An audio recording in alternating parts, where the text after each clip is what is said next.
one of the concerns we have is because these braces, there's two on this 4.5 meter window, is basically to support this window, which is rocking like crazy, obviously because it's a big window.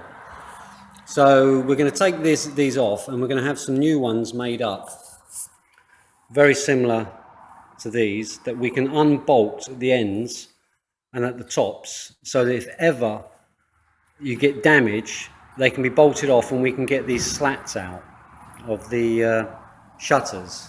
Plus, we need to get the front of this off so we can get to the motors and the runners themselves if there's an issue at a later date.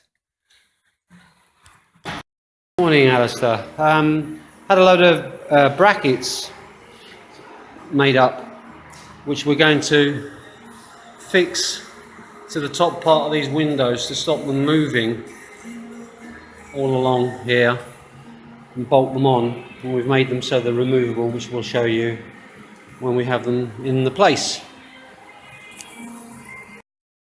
So here we are, we're putting the brackets up now, the adjustable brackets, so we can take them off. And then once we have that, we'll measure up the wood, the ply we need for the boards, and we'll move on to the next one, and we can start insulating it then.